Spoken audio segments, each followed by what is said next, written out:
আজ মঙ্গলবার ২রা চৈত্র ২০২৬ সালের ১৭ই মার্চ, কর্কট রাশি, কর্কট লগ্ন, ক্যান্সার সাইনের জাতক জাতিকাদের আজকের দিনটি কিন্তু এক কথায় বেশ কাটতে চলেছে।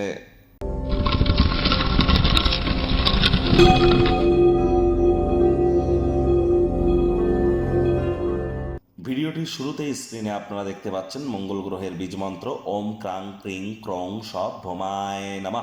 এটি সকাল দুপুর সন্ধ্যা ৩ বেলা মিলিয়ে ১০৮ বার জপ করুন, অত্যন্ত উপকৃত হবেন। বর্তমানে মঙ্গলের উপরে কিন্তু শতবিশা নক্ষত্রের ছায়া, আবার মঙ্গল রাহুর অঙ্গারক যোগ কিন্তু এখন চলছে।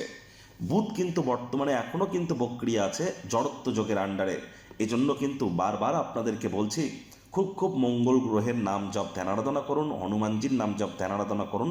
তার মানে এই নয় যে আপনি চাইলেন আর হনুমান চালিসা জপ করা শুরু করে দেবেন। হনুমান চালিসা জপ করতে গেলে তার সঠিক পদ্ধতি, হনুমান চালিসা বা হনুমান বাহুকা, এ সমস্ত জিনিস জপ করতে গেলে আপনাদেরকে সঠিক পদ্ধতি জেনে তবেই করা উচিত। ঈশ্বরকে ছেলে খেলা স্বরূপ যেন নেবেন না। আর আজ মঙ্গলবার, আজ ব্ল্যাক বা ব্লু কালারের ড্রেসকে পরা থেকে অ্যাভয়েড করুন। চেষ্টা করুন খালি পায়ে অন্তত মাটির উপরে ৯ মিনিট হাঁটার, এবং হনুমানজির নাম জপ ধ্যান আরাধনা করতে পারেন। কোনো কিছু না পারলে বলুন ওম হুম হনুমাতে নামা, অথবা মঙ্গল গ্রহের বীজ মন্ত্র জপ করুন, উপকৃত হবেন।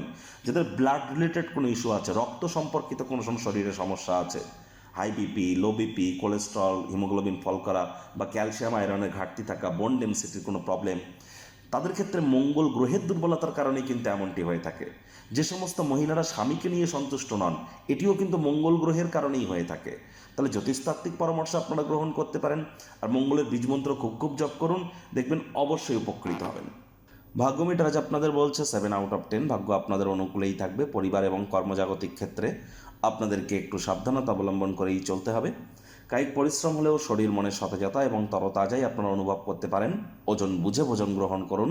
রাস্তাঘাটে সাবধানে গাড়ি ঘোড়া চালান। কোনো প্রকার নেতিবাচক অনুভূতির আশ্রয় ভুলেও যেন গ্রহণ করবেন না। কিছু উপরেই টাকা পয়সা জমি জায়গাতে বিনিয়োগ করলে লাভান্বিত হবেন, আয় ইনকাম বাড়বে। নতুন উদ্যোগ পরিকল্পনার পাশাপাশি নতুন নির্মাণ কার্যের শুরুয়াতও আজ করা যেতেই পারে। চাকরিজীবীদের অফিসে কম কথা বলে কাজ বেশি করতে হবে, মনের থেকে মস্তিষ্ককে বেশি দাম দিতে হবে। কোনো প্রকার অফিস পলিটিক্স বা গসিপিংয়ের অংশ যেন হবেন না। বসের কিন্তু কুনজরে আপনারা পড়ে যেতে পারেন। রাজনীতিবিদ যারা আছেন, জনসংযোগ বৃদ্ধি করুন। হার্ডওয়ার্ক, কঠোর কায়িক পরিশ্রমের কোনো বিকল্পই কিন্তু নেই। কোনো প্রকার বিজনেস ওরিয়েন্টেড বা লিটিগেশন ওরিয়েন্টেড আইনি কোনো কাগজপত্রে সই সাবুত করবার আগে খুব ভাবনা চিন্তা করে করবেন। সিগনেচার আজ না করাই কিন্তু আপনাদের ক্ষেত্রে বেটার। রাজনীতিবিদদের জনসংযোগ বৃদ্ধি করতে হবে। কোনো প্রকার ভ্রমণের সুযোগ যদি পান, তাহলে একটু বেরিয়ে আসুন, একটু ঘুরে আসুন।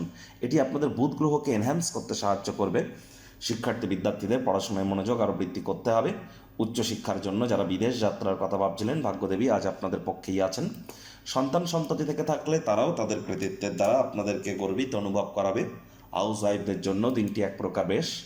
প্রেমিক প্রেমিকা, স্বামী স্ত্রী, না ভাব ভালোবাসা রোম্যান্স, না তর্ক বিতর্ক অশান্তি, কোনোটাতেই বাড়াবাড়ি যেন করবেন না। অন্যান্য দিনের ন্যায় আজকের দিনটিকে সাধারণ হিসাবে ট্রিট করবার আপ্রাণ প্রচেষ্টা আপনাদেরকে করতে হবে। শত্রুপক্ষ, বিরোধী পক্ষ আজ কিন্তু খুব একটি শক্তিশালী থাকছে না। পরিবার, পরিজন, নিকটের স্থানীয় ব্যক্তিবর্গ, বন্ধু স্বজন, কারোর উপরেই জোর করে নিজের মতামতকে যেন জাহির করতে যাবেন না। ছোটোখাটো ব্যাপারে অন্যের বিষয়ে ভুল ত্রুটি ধরার স্বভাব থাকলে ত্যাগ করুন, তা নাহলে সম্পর্কের অবনতি কিন্তু হতেই পারে। আজ আপনাদের উচিত ওয়েট অ্যান্ড ওয়াচ পলিসি গ্রহণ করে চলা।